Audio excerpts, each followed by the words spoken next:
measurements. Thank you. For today's lesson, I have prepared a picture. And based on this picture, I want you to guess the topic that we are going to discuss today. Mina, based on the picture that I have shown you, I want you to guess the topic that we are going to discuss today. Do you have any idea about it? Very good, Fermina. You were able to guess the lesson for today. That's right. Our lesson for today is motion. I want to share to you our target for today. At the end of the lesson, 100% of you who are attending this class must be able to have at least 75% level of competency, must be able to define the basic keywords related to motion, define the basic concepts related to motion, and be able to derive the important formulas using the concepts. And then, finally, we should be able to apply these concepts in problem solving. As you have guessed, we are going to study motion in one dimension, and later on, if we have still time, we're going to continue the discussion in the two-dimensional aspects. But before anything else, we are going to discuss the difference between scalar and vector quantities. Quantities are very important in the study of physics. Let's start with the scalar quantity. These are quantities that we measure that possess magnitude but does not possess direction. Some examples of these are volume, density, mass, speed, energy, and time. Alright, so vector quantities, on the other hand, are quantities that we measured that has both magnitude and direction. Like, so for example, acceleration, momentum, force, velocity, and weight. In regards to this, I want you to complete the table of vector and scalar quantities. I'm doing this for you to understand and explore other things that we measured in physics. Moving on, go to the basic definition of motion, which is motion is the change in position with respect to a certain reference frame. Let's say, for example, you are traveling from your home or your house going to your school. Alright, so your house or your home will be your reference frame. And once you go to your school, there is now a change in position. Now, distance is defined as the amount of length that you have traveled. Let's say, for example, you've traveled from your home, which is your reference frame, to your school. Now, you're going to get a meter stick or a tape measure or a certain surveyor to measure the distance, and you are going to measure it in meters. Now, let's say how fast or how slow you have traveled. Are you running? Are you walking? Are you jogging? So this rate is defined as your speed. Alright, so it is the measure of how fast or slow an object is moving. Another quantity that is related to our study of motion is the quantity of time. So time is the measure of the time interval when the motion started and ended. In short, it is a duration period. Alright, so let's say, for example, you have your clock and you look at it when you are about to leave your house. Alright, so you measure it. Let's say, for example, that is 7:30 a.m. Then you walk towards your school, and you reach your school, and you look again at the clock. Alright, and you found out that it's almost 8 a.m. So the time duration from 7:30 to 8 a.m. is the time that has passed by when the motion started and ended. Tricky concept that you have to put in mind is the concept of displacement. This is different from distance. Displacement is a vector quantity, while distance is a scalar quantity. We define displacement as the absolute position from the initial position to the final position. As you can see, there is a rectangular lap, and we have its corners. We name it point A, point B, point C, and point D. Let's say you travel around from point A to point C. And the sides of the lap are as follows. So we added, and we found out that the distance we have covered is 10 and 20. Alright, so the distance covered is 10 meters plus 20 meters. However, the displacement is the directed distance from point A to point C. So we are going to get the hypotenuse. Alright, so because that is the directed distance. You can use your distance formula or Pythagorean theorem. So that's the basic difference between distance and displacement. Okay, so I hope everyone can follow. Right now we are ready to deal with the equations that we need to describe motion. You cannot just say that you're fast, you cannot just say you're slow, but you have to quantify it. So in doing this, we need the formula for speed, which is defined as distance over time. So distance, as you have known, this is the amount of distance you have covered, and it is measured in meters, and time is the total duration of motion. From this initial equation, we can actually get an equation for distance which answers the question how far you have traveled. So we have d is equivalent to speed times time. How much time has passed by? Suppose that you wanted to know the time that you have consumed during your trip, you can use the formula t for time is equivalent to distance over speed. Speed, as I've mentioned, is a scalar quantity, however, velocity is not. Velocity is a vector quantity. So you can write velocity is equivalent to v, which stands for displacement as of this point in time, over time. We're ready to define the concept of average velocity. So average velocity is defined as the ratio of the displacement of an object per unit time. So we have average velocity, VATE, is equivalent to d, which stands for the displacement over time. Alright, so displacement is related to the change in position, which can be related to 2 points, like say for example, x of 2 minus x of 1 all over time, or the time that has passed by, or the change in time. Say for example, p sub 2 is the final time, and p sub 1 is the initial time. Alright, so in case that these informations are not available to us, instead, only the initial velocity and final velocity are available, we can use this formula. Alternatively, average velocity is equivalent to initial velocity plus final velocity all over 2. So these things here, or formula over here, are derived using algebra, and this one is formulated using statistics. Suppose that you wanted to win in a race against someone. All you have to do now is to step on the gas pedal, and you will gain speed. And the moment you gain speed, there is a change in speed. Let's say from an initial velocity, which is slow, to a final velocity, which is a little bit faster or fast enough.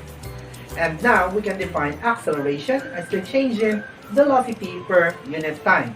So the changes in velocity, namely Vf, or the final velocity, minus initial velocity all over time. And here is your formula. The formula for the final velocity is Vf is equivalent to Vi plus At. I'm going to show you a quick derivation of this. Define the average velocity using the formula for Vf and substitute it here.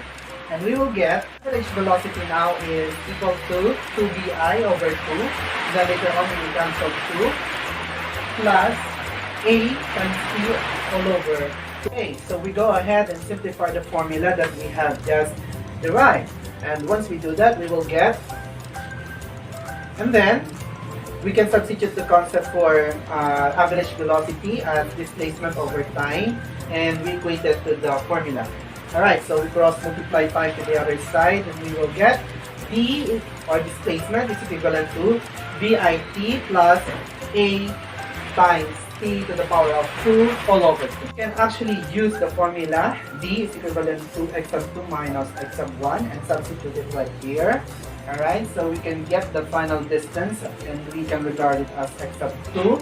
Alright, so once we transpose x of 1 to the other side, and we will get x of 2 is equal to x of 1 plus Vi, which is the initial velocity times time, plus A times T to the power of 2 all over 2. If you have any clarifications about the lesson, you just can go back and watch the video again. Alright, so let's put these things into practice. Make sure that you have understood the things that I have discussed today. I have prepared a sample problem.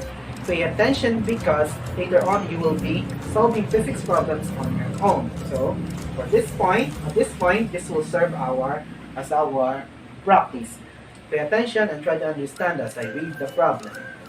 So a motorcyclist is heading west through the small city called Lucena. So it accelerates after it passes the signpost marking the city limits. His acceleration is constant and is said to be 4.0 meter per second squared. At time t equals 0, he is 5 meters away from the signpost. And now he's moving 15 meters per second to west.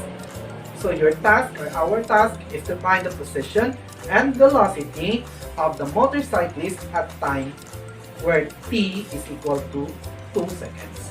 And then afterwards, part B, we are required to find where the motorcyclist is when it's moving, or when it is moving 25 meters per second. First, it might look intimidating, but if we try to understand it and follow the procedures, we will not be lost along the way. According to the problem, the motorcyclist has a constant acceleration, so we can use the formula for constant acceleration. And based on the data that we have the acceleration, and the description, it is constant, and the variable that we use is ax, because we are going to use the positive x-axis, and it has its value 4 meter per second squared. Alright, so other values or other quantity that is present is the initial position, velocity, initial time, and final velocity. So you can look at it, and you will see the values right here and the variables that I have used. You can use a diagram to illustrate the problem. Alright, and by making use of the data that we have, we can make this diagram more meaningful. So I'm going to use a Cartesian coordinate plane, and its origin will be represented as the signpost. Alright, so away from the signpost is the motorcyclist, which is said to be 5 meters away from the origin. Alright, and this happens when t is equal to 0 seconds. At that point in time, we start the clock. Alright, so the motorcyclist is now moving, and it has a velocity of 15 meters per second. Alright, so according to the problem, the motorcyclist has a constant acceleration, and it has a value of 4 meters per second squared. Now it is moving, so after 2 seconds, we are asked to find where the motorcyclist is and what will be its velocity. And later on in part B, because it is accelerating, there will be a change in velocity. Now, suppose that there is a point in time wherein the velocity is equal to 25 meters per second, we are going to look for the position of this motorcyclist along the x-axis. Alright, so all we have to do now is to solve for part A, right, which asks us to find the position of the motorcyclist after 2 seconds. We can use the formula x sub 2 is equivalent to x sub 1 plus vi times time plus 1/2 at squared. And once we plug in the values, and that is 5 meters for x sub 1, and then 15 meters for vi, and time is 2 seconds, and we have the acceleration as 4 meters per second squared. And once we execute this, you will get 43 meters. The motorcyclist is accelerating, there will be a change in velocity. Now what will be its velocity after 2 seconds? We can use the formula. Final velocity is equivalent to vi times acceleration times time. Alright, so the final velocity will be 15 meters per second plus 4 meters per second squared times 2 seconds. And once we execute it, we'll find that after 2 seconds, the motorcyclist is getting faster, and it's now moving 23 meters per second. See, I have two solutions. The first one is a little bit complicated. Alright, so but we are not going to explore that yet. We are going to explore the simpler one. A simple solution starts with the formula df is equivalent to vi plus a times time. Alright, so we know that after quite some time, it will become, or the velocity will become 25 meters per second. That will be our final velocity. Alright, and 15 meters per second is a given data, which will be our initial velocity.